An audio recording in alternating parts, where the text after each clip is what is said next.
Dear people watching and listening, Assalamu alaikum. Kindly like and share this video and subscribe to my YouTube channel. Please support my channel by contributing to my Patreon account so that I can continue making the audiobook series.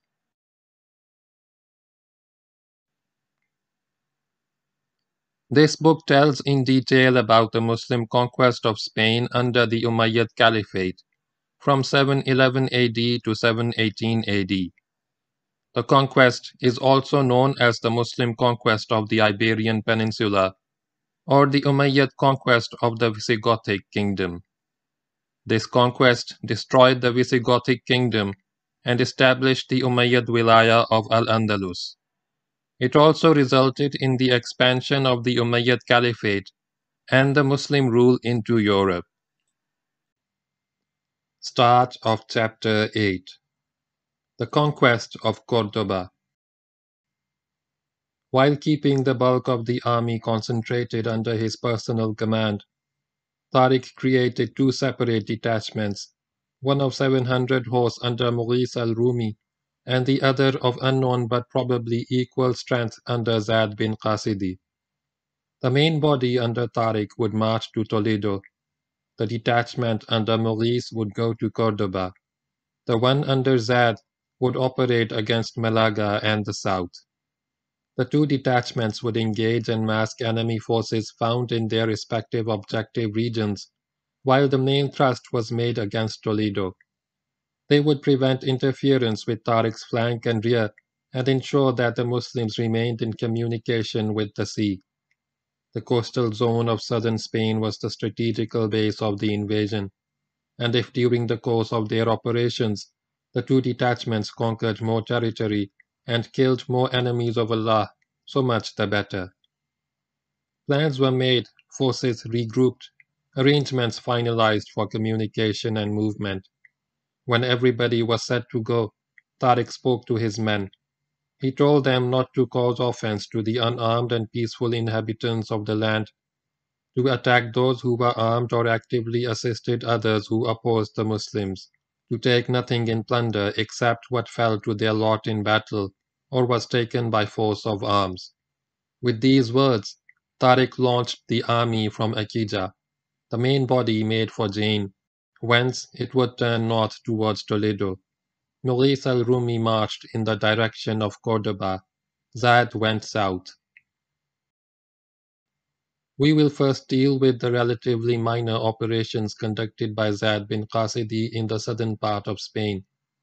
His objective comprised two districts. The western one was Regio with its capital at Archidona, but with Malaga on the coast as its largest and most important city. Malaga was an ancient port built by the Phoenicians. To the east of Regio lay the district of Elvira, with the town of Elvira as capital of the district. For operations in these two districts, Zad divided his forces into two light regiments, each assisted by Julian's guides. Some historians have spoken of the conquest of Granada by this force, giving us an alternative version, the conquest of Granada by Abdul Aziz bin Musa 2 years later. This is not correct because the city of Granada did not exist at that time. There was the important Roman town of Iliberi, later called Elvira, about 10 miles west of the site of Granada, but there was no Granada. The latter was founded in the 9th century and rose in brilliance and power in the 13th, whereafter Elvira rapidly declined and eventually ceased to exist. Because of their close proximity, the two towns have at times been confused with each other and Granada seen as successor of Elvira.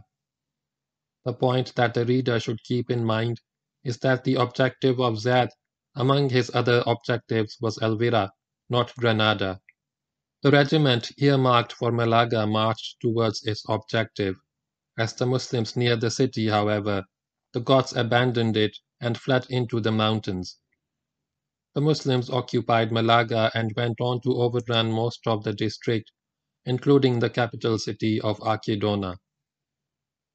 The second regiment arrived at Elvira, to find the inhabitants unwilling to surrender and invested the town. While this siege was in progress, the Muslims were joined by the other regiment, which had completed its task by subjugating the district of Rajillo. Soon after this, the Muslims were able to take Elvira by storm. When the town had fallen, the entire detachment under Zad went on to subdue other towns and fully subjugate the district of Elvira. In all three big towns of the region, Elvira, Malaga, and Archidona, the Muslims were welcomed by the Jews who threw in their lot with the conquerors. It now became common practice with the Muslims, whenever they conquered a city, to appoint Jews to run the administration of the place with a small band of Muslim soldiers to assist in maintaining law and order. When taking a city which had no Jews, the Muslims would leave the local administration in the hands of Hispano-Romans as opposed to Goths with a larger Muslim garrison to enforce Muslim rule. Zad had completed his task. When he had placed the administration of the towns in the hands of the Jews and earmarked small groups of soldiers to assist them, he marched north to join Tariq at Toledo. A brief description of Maurice the Roman has been given in the first chapter of this volume, including his princely Arab origin. During the 4 months which had elapsed since the Muslims set foot on the soil of Spain, Maurice had always been at the forefront, always in the thick of the fighting. He was respected and admired as much for his tactical skill as for his personal courage. He was loved for the spirit of adventure which animated his personality. And now he was marching with a force of 700 horse for Cordoba. His task was to keep the enemy in Cordoba engaged so that he would not interfere with Tariq's operations against Toledo. But Maurice was not the man to be content with so tame a role. Cordoba was not the great metropolis which it was to become later, a center of light and learning and civic organization, which offered its citizens street lighting and underground sewerage, while Europe wallowed in the mud of the Dark Ages.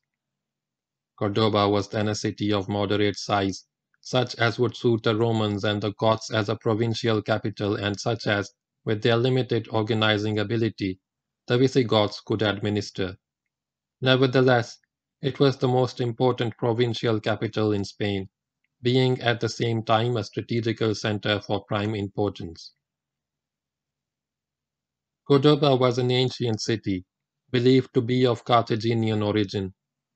In 152 BC, the Romans made it the capital of Baetica, the province comprising the entire south of Spain, except for the southwestern corner of the peninsula, which was part of the western province of Lusitania. Ever since then, through the vicissitude of Roman and Gothic rule over a period spanning 9 centuries, it had remained the capital of Baetica. It rested on the north bank of the river Baetica at a sharp bend in the river. North of the city rose the hills of the Sierra de Cordoba. The river was called Baetica as in Roman times. When the Muslims first approached its banks, they called it the river Shakunda, but after they had settled at Cordoba, they took it to calling it Wadiul Kabir, that is the Great Valley or Great River, which is now rendered in Spanish as Guadalquivir. Since this is the name by which the river is now known, we too will refer to it as Guadalquivir. The name is specific to the river rather than the valley. Cordoba was a walled city with battlements and towers built originally by the Romans. It was a city of many gates, of which the two which concern us in this history are the Gate of the Statue and the Gate of Seville. The former was called because of a sculptured lion atop the gate. It was also called the Gate of the Bridge because it faced the bridge across the Guadalquivir, and would later become known as the Gate of Algeciras. The Gate of Seville was at the southwestern corner of the city. Near it rose a large cathedral which contained the relics of San Aquislo, a saint much venerated by the Cordobans, and because of that it was called the Church of San Aquislo. It was so built that it could be used as a citadel for defense. On the south bank, in the cradle of a bend in the river, lay the suburb of Shakunda. and south of this stretched a hilly region covered with pine forest. The plain between the foothills and Secunda is now known as Campo de la Verdad, that is, the field of truth. A mile south of Secunda, also by the river bank, rested the village of Tarsail, while the space between the two places was covered with woods, described in some accounts as a forest of lofty cedars. Into these woods moved Mughis al-Rumi and his 700 Muslim horsemen. It was now the end of Shawwal 92 Hijri, about the third week of August 711. Having established his camp in the woods between Secunda and Tercial, Mughis sent his scouts to look at the city and get what information they could about its defenses. The presence of the Muslims in the woods remained undetected because the Goths had withdrawn to the city, after dismantling the old Roman bridge which spanned the river. The Muslim scouts got to the river bank and saw the remnants of the bridge. They could see from their place of concealment the walls of Cordoba rising on the far bank. There was no way of getting across the river without getting wet. They would have to swim with their horses. They also found a shepherd who had information to give about Cordoba and its defenses. According to what this shepherd said, all the principal inhabitants had left the city and gone to Toledo. The governor was still in the city, a Gothic prince of royal blood, and he had under his command a force of 400 soldiers and some followers. The citizens who remained in the city were the poor and downtrodden, unlikely to be of much value as a fighting garrison. The shepherd also said that the wall surrounding the city, the near edge of which ran along the river bank, was strong and high and well defended. It allowed of no easy ingress, but there was a breach in the wall by the gate of the statue. The shepherd described the wall and the breach. The problem that now faced the Muslims was the crossing of the river. The Berbers were not river folk. They would have to cross the river on horseback, but the space between the wall and the far bank was only about 50 feet wide and did not allow room for 700 horses. They would have to reduce the number of horses by crossing 2 men to a horse. Then there was the problem of surprise. The Gothic sentries on the wall would see the Muslims on the south bank as soon as they broke cover, and if the crossing were carried out at night, they would see the Muslims as they got to the far bank. They would also hear the stamping of the horses' hoofs. If the Muslims were to take advantage of the breach in the wall in order to get into the city, they would have to cross direct to the breach. The problem offered no easy solution. Then Allah came to the aid of the faithful. The weather turned bad. The sky became overcast. A strong wind began to blow. Before long a storm was brewing, and as night fell, a heavy rain began to come down which soon turned to hail. Mughis, spirited and aggressive as always, took this as the right opportunity to force a crossing of the river and storm the city. The Muslims hurriedly moved up to the south bank, near the site of the demolished Roman bridge facing the gate of the statue. Mounting 2 men to a horse on the orders of Mughis, they plunged into the river in pelting rain and hail. The crossing was safely accomplished. The entire force assembled on the far bank between the river's edge and the city wall. The rain and hail had driven the sentries from the battlements, with the result that no one saw the approach of the Muslims.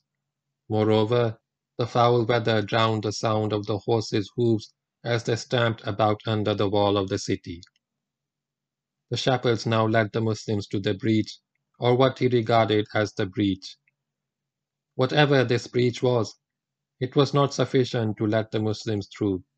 They could not get in. In fact, they were now stranded on the far bank without cover, completely exposed to arrows and javelins hurled from the battlements, should the enemy discover their location and plight. They were in a perilous position. Maurice lost no time in finding a way out. There was a large fig tree growing by the gate, the upper branches of which gave access to the top of the wall. Maurice sent one of his warriors up the tree, and from the top branches the athletic young fellow was able to leap across to the wall. There was still no activity inside the city, thanks to the weather. Maurice next unwound his turban and threw its weighted end up to the man on the wall. With the aid of the turban, others climbed up the face of the wall. When a certain number of men had gathered on top, Maurice told them to get down inside and do their work. The small group of Muslim warriors quickly slipped down the inner side of the wall and attacked the sentries huddled near the gate. Some of these sentries were killed, but others were able to escape and raise the alarm. In the meantime, the Muslims had broken the lock and thrown the gate open, whereupon Maurice and his men rushed into the city with drawn swords. There was no fighting near the gate, or even deeper inside the city. The governor, instead of reacting vigorously against the intruders, had decided to abandon the city to its fate. During the time it took the Muslims to get organized and start moving in, the Gothic prince had got his 400 warriors off the battlements, and taking advantage of his better knowledge of the streets, moved them quickly and without hindrance to the southwestern corner of the city, to the gate of Seville. The Goths went into the church which had already been prepared for this eventuality. This was the church of San Aquislo. It was like a citadel which could easily be strengthened for defense and would defy any attacker. What made it even more defensible was the fact that its water supply was assured. It was fed by a spring in the foothills outside Cordoba, whose water was brought to the church through a subterranean channel. With its water supply assured, with provisions stocked for a long siege, the defenders could hold out in their church indefinitely. The Muslims occupied the city. Maurice took up his residence in a palace, and the soldiers billeted themselves in nearby houses. The people of Cordoba offered no resistance, while the Jews, as expected, received the invaders with open arms and placed themselves at their disposal. Maurice had got the city of Cordoba, but he had not got the church of San Aquislo, where 400 determined Gothic warriors would hold out as long as their supplies lasted. Maurice wrote to Tariq, who was on his way to Toledo. He explained the situation, how much he had achieved, how much was still to be done, how the Christian garrison of Cordoba remained unsubdued in the citadel. Maurice had no siege equipment. He would just have to starve the garrison into submission. The siege wore on for more than 2 months. Begun at the end of Shawwal, 3rd week of August, it continued until early Muharram, late October. It sorely tried the Goths cooped up inside the church with their families. It also tried the Berbers, who were an outdoor, fresh-air type of people who preferred open, fast-moving warfare to the dull rigors of a siege. Even 2 months was too long a period for a man of Maurice's restless nature. The delay irked him. He was impatient to get on and felt that something had to be done. Then suddenly he got the idea that if he captured one of the defenders, he might get information out of him which would lead the recapture of the church. Following the scheme he had in mind, he picked one of his slaves, a black named Rabah, who was a man of courage and strength and proven loyalty. This man would creep into the orchard next to the church, hide himself in the shrubbery, pounce upon any unwary Goth coming out of the church, and bring him in. They would then interrogate the prisoner and try to discover ways of getting into the church. It was a good plan, well worth trying. Rabah's assets lay more in his brawn than in his brain. With his powerful muscles and stout heart, he was just the man to have on one side in the thick of battle. But he was by no means the ideal man for work which demanded intelligence and judgment. His slow-wittedness spoiled the whole plan, though indirectly things worked out to the advantage of the Muslims. The black fellow waited patiently in the bushes for his Goth. Some hours passed. He got hungry. His hunger sharpened as time passed, but there was still no Goth in sight. When he looked up at the trees which spread above him, he saw their branches laden with fruit, for it was the season when many fruits ripen. The fruit was just what he needed to satisfy his hunger. He climbed into a large tree whose fruit promised a good meal. He got among the top branches, and there sat about plucking fruit and stuffing himself, unmindful of any danger to his position. It was the noise and the shaking of branches as the Negro chomped away that attracted the attention of the defenders. They spotted him in his tree. A party of soldiers rushed into the orchard, forced him down, overpowered him, and took him inside as a captive. Their first reaction on seeing Rabah was a mixture of fear and amazement. These blond Germanic people, at least the ones in Cordoba, had never seen a Negro before. This was the first time that they were setting eyes on a man so utterly different to themselves. Some thought that perhaps he was painted or dyed with a dark hue, which could be removed so that he would look like the rest of them. They rushed him down to the water channel which brought water to the church through the subterranean passage, and here they began to wash and scrub him with a hard brush in an endeavor to turn him into a white man. It took Rabah some time to understand why they were doing this to him. The poor fellow bore it for a while. Then, as the operation became more painful, and there was a danger of his losing his skin from the hard scrubbing, he begged them to stop. Using some sort of sign language, he was able to convey his distress to his captors and explain that he was a human being just like them, though of a different color. They understood him at last and ceased their efforts to wash off his black color. But now their fear and astonishment increased as they came to realize that he was not just painted but really and naturally black. To them, an unheard of color for a human being. They put chains on him and kept him under guard, and people kept coming to stare at him and marvel at his color. Thus a week passed.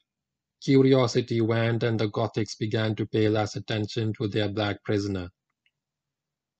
This gave him his chance.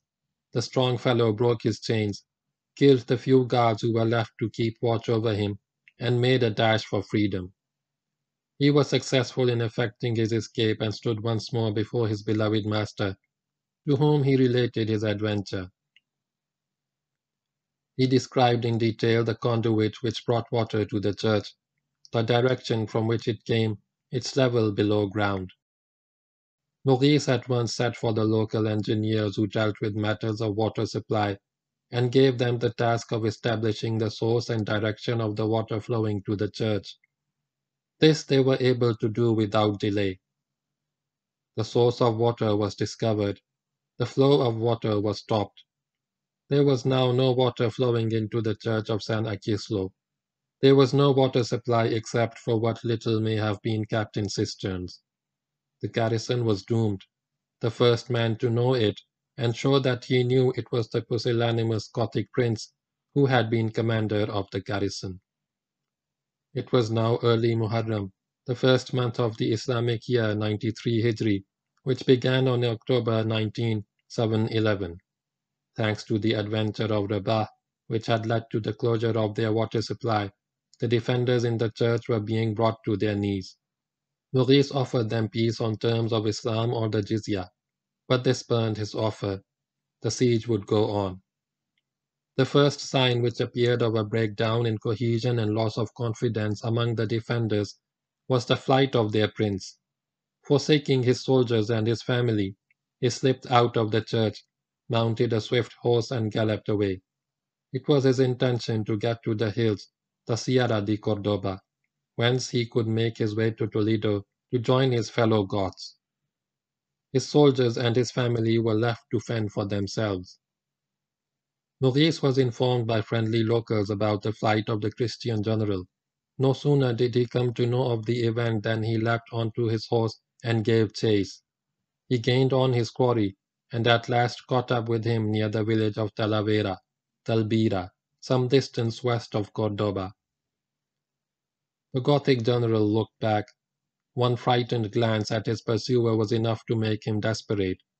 He forced his horse into a faster pace and faced him towards a wide ditch which ran across his path. The horse took the ditch beautifully, jumping clear across it, but the prince fell off in mid-flight and landed in the ditch. In the fall he hurt his neck. When Maurice arrived upon the scene, he found a dejected Goth sitting on his shield at the bottom of the ditch. He had been shaken by the fall and sat nursing his injured neck. He had no fight left in him. Thus the unhappy man offered no resistance as Maurice disarmed him and brought him back to the city. This Gothic general was the only prince of the royal blood taken captive by the Muslims in Spain. Others either submitted peacefully and thus avoided captivity, or fled to Toledo and then to Galicia. Maurice looked after him well, intending to take him to Damascus and present him to the Caliph, but the poor fellow was not destined to see Damascus or the Caliph. His end is described in a later chapter. Maurice again offered terms to the garrison, Islam or the jizya. Again the terms were rejected. The garrison fought on bravely and was eventually defeated and killed to the last man. Just how the Muslims took the church is not clear. One account has it that the Muslims set fire to the church, and as the Goths came rushing out to escape the flames, they were fought and killed. Western sources assert that the Goths surrendered and were killed while captives. This may be true, though for 400 Goths to surrender to 700 Berbers without fighting it out or making a bid for liberty seems less than honorable. However, because of this episode, the church was known for many years afterwards as the Church of the Captives. There were no survivors among the 400 Gothic soldiers. All Cordoba was now in Muslim hands. The siege had lasted 2 months and a half, having ended in the first half of Muharram 93 Hijri, end of October 711. Here also the Muslims placed the administration of the city in the hands of the Jews, with a small detachment of soldiers to assist them and to make sure that the conquered city remained conquered. All that remains to be told is the story of the daughter of the Gothic prince as related by the historian Al-Hijari. The women folk of the Gothic soldiers and of those who had supported them in battle, not those of the populace, were taken as a prize of war. They belonged now to the conquerors, according to the usage of war. Included in this prize was the household of the prince, which contained many beautiful women, among whom was his young daughter, a maid of ravishing beauty, a full moon among the stars. Maurice was stunned at sight of the girl, completely infatuated. He felt an irresistible urge to possess her. Exercising his right as the commanding general, he let it be known that she was his and gave orders that she be prepared for him. The girl, on the other hand, was adamant that she was not going to be possessed by anyone against her wishes, general or common soldier. All persuasion failed. Maurice made repeated advances which were all rejected. Finally, driven by desire for his beautiful captive, he placed her in charge of an official, probably a kind of major domo, and instructed him to chastise her severely in case she remained unwilling to submit. The man conveyed Maurice's ultimatum to the princess. She must submit or face dire consequences. He made it clear to the reluctant virgin that she would find the embraces of the Arab commander more pleasant than the punishment he would inflict upon her. After some deliberation, the girl feigned to acquiesce. She told her captor that she was willing, but she had no intention of losing her chastity and was prepared to die in its defense. So she had a robe prepared for Maurice to wear as a bridegroom's robe, which she had impregnated with some poisonous substance. It would kill its wearer, and if he died after taking his pleasure rather than before it, she would at least be avenged. Fortunately for the Muslim general, he was informed by a servant in the princess's household of the girl's deadly design. He was dumbfounded. The courage of the Gothic princess and her determination to die rather than lose her chastity compelled his admiration, while her helplessness moved his compassion. He let her be, chaste and unmolested. Maurice knew that he was lucky. He praised Allah and said, "If the spirit of this maiden had lived in the breast of her father." End of chapter 8.